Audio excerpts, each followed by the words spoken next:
Auzubillahiminasyaitonirrajim. Bismillahirrahmanirrahim. Assalamualaikum warahmatullahi wabarakatuh.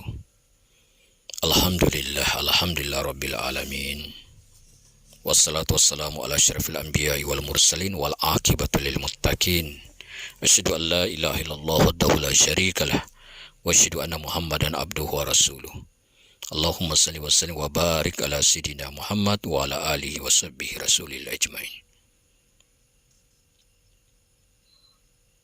Pertama dan paling utama sekali, mari kita selalu mengaturkan puji dan syukur kita kepada Allah Subhanahu wa taala. Pada hari ini, hari Ahad, tanggal 6 November 2022 Masehi, bertepatan pada tanggal 11 Rabiul Akhir 1444 Hijriah. Semoga rasa syukur ini kita selalu manifestasikan di dalam kehidupan sehari-hari. La in syakartum la azidannakum. Allah telah janjikan kita ketika kita bersyukur, maka Allah tambahkan nikmat kepada kita. Mudah-mudahan kita menjadi hamba Allah yang selalu dan selalu mensyukur nikmatnya. Salawat dan terian salam tak lupa kita kirimkan kepada junjungan kita Nabi besar Muhammad sallallahu alaihi wasallam biqaulina Allahumma shalli ala sayyidina Muhammad wa ala ali sayyidina Muhammad. Mudah-mudahan di hari kiamat kelak kita mendapatkan syafaatnya. Pada kesempatan ini, Bapak akan memberikan proses pembelajaran daripada paket C atau SMA Rahmatul Insan, yakni tentang masalah gambaran-gambaran atau kisi-kisi semester ganjil, karena insya Allah bulan depan anak didikku sekalian akan mengikuti ujian semester ganjil. Sudah 3 kali pertemuan dalam proses pembelajaran, tetap diulang yang apa yang pernah Bapak sampaikan. Maka pada hari ini akan Bapak menyimpulkan, menyampaikan gambaran-gambaran daripada soal ujian nantinya. Dan di akhir proses pembelajaran ini Bapak akan memberikan latihan, dan setelah selesai nanti Bapak harapkan mengirimkan daripada pekerjaannya ya ke WA Umi. Kisi-kisi yang pertama adalah tentang masalah surah Al-Kafirun. Surah Al-Kafirun, Bapak harapkan Bapak, Ibu, atau anak didikku sekalian dalam proses pembelajaran bisa menghafalkan surah Al-Kafirun beserta artinya. Karena surah Al-Kafirun ini perlu dipahami dalam proses pendidikan dan pengajaran, mengajarkan kita bagaimana kita bertoleransi, bagaimana kita saling menghormati antara agama yang satu dengan agama yang lain. Karena di dalam Undang-Undang Dasar 1945 pasal 29 pada ayat 2 sudah dijelaskan, negara kita sudah menjamin bagaimana kita melaksanakan agama kita. Tidak ada paksaan dalam agama. Maka dalam surah Al-Kafirun itu sudah dijelaskan bahwa untukmu agamamu dan untukku agamaku. Lakum dinukum waliyadin. Itu hal yang pertama yang perlu anak didikku sekalian pelajari tentang Al-Quran suratul Al-Kafirun. Yang kedua, kisi-kisinya adalah tentang masalah ketika kita membaca Al-Quran, maka kita harus memahami kaidah. Kaidahnya yakni ilmu tajwid. Dalam ilmu tajwid, kita memahami bagaimana makharijul hurufnya. Kita memahami sifatul hurufnya. Di sana nanti ada namanya mad. Ada mad tabi'i. Mad tabi'i itu bertemu dengan hamzah dalam satu kalimat, maka hukum bacaannya disebut mad wajib muntazil, ya. Mat ini banyak, ada mat far'i, ada mat badal, ada mat wajib muttazil, ada mat jaid munfasil, ada mat iwad. Arti bacaan itu adalah dipanjangkan bacaannya. Mat wajib muttazil, ya,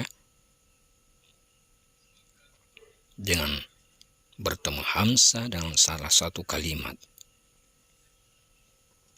Itu tentang masalah bagaimana kita membaca Al-Quran dengan baik. Selanjutnya adalah tentang seorang pemuda yang digambarkan, yang diceritakan di dalam Al-Quranul Karim, yakni Ashabul Kahfi. Ashabul Kahfi ini bukan seorang nabi, bukan seorang rasul Allah, tapi dia seorang pemuda yang pemberani, pemuda yang beriman. Bagaimana dia mendakwakan agama Allah Subhanahu wa Ta'ala. Dia dikejar-kejar oleh tentara-tentara, oleh raja pada waktu itu, tapi dia tetap semangat.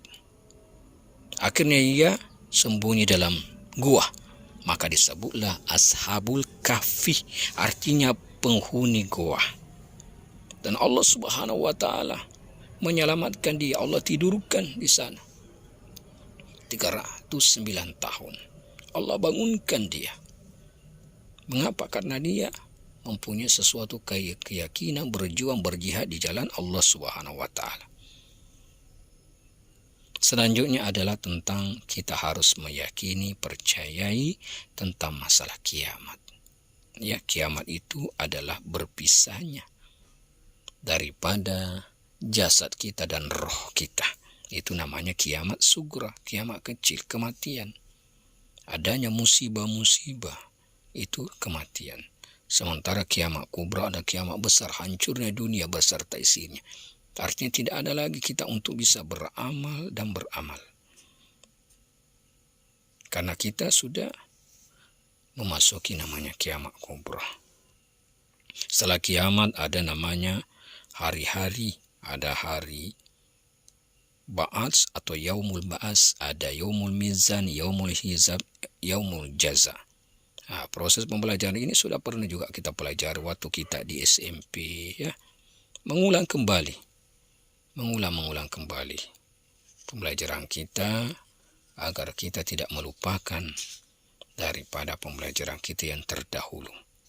Itu kisah-kisah daripada kisi-kisi masalah hari-hari. Selanjutnya anak didikku sekalian yang perlu pahami tentang masalah suatu sifat, yakni sifat ridho, sifat sabar, sifat tawakal. Sehingga amal-amal kita yang kita kerjakan adalah dilaksanakan dengan lillahi ta'ala, karena Allah Subhanahu wa Ta'ala. Ketika kita beramal dengan ikhlas, mengharapkan ridho Allah, maka amal kita diterima oleh Allah Subhanahu wa Ta'ala. Berbeda dengan orang yang mengerjakan amal karena riya, karena sombong,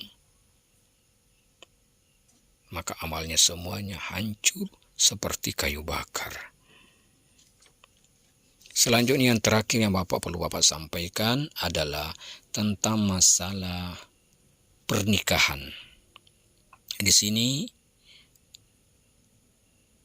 perlu diingatkan kembali, Bapak ingatkan kembali tentang masalah pernikahan. Mungkin di antara Bapak Ibu jelas sudah ada menikah, sudah ada anaknya, mungkin sudah ada cucunya, ya.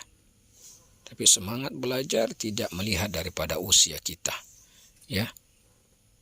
Ya, masalah pernikahan ini adalah sesuatu sunnah Rasulullah Sallallahu Alaihi Wasallam. Dan di dalam pernikahan ada mempelai laki-laki, ada mempelai wanita. Bagi seseorang yang memiliki keinginan untuk menikah dan sudah mempunyai kemampuan, apabila tidak segera menikah, dikhawatirkan terjerumus perbuatan zina. Maka baginya menikah ini hukumnya wajib. Berbeda seorang yang menikah dengan tujuan tidak baik untuk menyakiti pasangannya, maka hukumnya adalah haram, ya. Di dalam pernikahan di sana ada ijab, ada mahar, ada saksi. Dan terpenting tujuan pernikahan itu adalah bagaimana sakinah, mawaddah, warahmah, berkasih sayang, ya, dan Dan sesuatu hal yang perlu kita pahami, diingat bahwa Rasulullah bersabda perbuatan yang halal tetapi dibenci oleh Allah adalah talak. Ya, ini harus kita jauhi. Maka dalam keluarga kita ada masalah harus musyawarah, wasyawirhum fil amr. Kecuali Allah sudah takdirkan memang begitu, ya diterima dengan sabar. Tapi semuanya melalui suatu musyawarah. Bertemu dengan baik, berpisah dengan baik, ya rujuk dengan baik. Ya, semuanya itu adalah sesuatu hal yang dicintai oleh Allah Subhanahu wa taala. Terakhir, kisi-kisi yang dapat Bapak sampaikan adalah Bapak Ibu mengulang kembali, mengingat, membaca tentang masalah sejarah Islam disebarkannya di Indonesia. Ya, Islam ini dibawa oleh Gujarat India, ya, dari Arab, ya, dari Pakistan, melalui perdagangan dengan perkawinan, pembebasan dari kasta, sehingga Islam masuk di negara Indonesia dari tanah Jawa, ya, pemerintah daripada wali-wali Allah, wali Songo, wali 9 yang perilakunya terpuji, menjadi pemimpin para wali, ya adil, amanah, ya. Nah, itulah hal-hal yang terpenting Bapak dapat sampaikan pada hari ini tentang masalah kisi-kisi atau gambaran untuk persiapan ujian semester bulan depan. Sebelum Bapak mengakhiri, baiklah Bapak akan memberikan soal-soal agar dikerjakan dengan sungguh-sungguh. Soal yang pertama adalah sebutkan tanda-tanda kiamat kubra dan sugra. Ya, minimal 3. Yang kedua, jelaskan pengertian dari perilaku terpuji adil. Ya, apa artinya adil? Yang ketiga, siapakah wali Songo itu? Sebutkan nama wali Songo. Ya, setelah menjelaskan apa arti wali Songo, kemudian harus menulis nama-nama wali Songo itu, ya. Yang keempat adalah siapakah Sunan Kalijaga itu? Ya, Sunan Kalijaga, Kalijogo, dijelaskan, ya. Yang kelima, yang terakhir adalah kerajaan Islam manakah yang pertama kali berdiri di Pulau Jawa dan siapa raja pertamanya. Nah, demikian yang Bapak sampaikan, yang Bapak berikan tugas. Mudah-mudahan sukses semuanya, sehat, panjang umur. Kita bertemu kembali nantinya dalam ujian semester ganjil.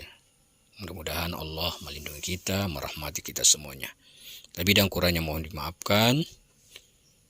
Yang benar dari Allah Subhanahu wa taala. Dan mari kita bersama-sama membaca doa kifaratul majlis. Subhanallah wa bihamdika asyhadu an la ilaha illa anta astaghfiruka wa atubu ilaik. Wassalamualaikum warahmatullahi wabarakatuh.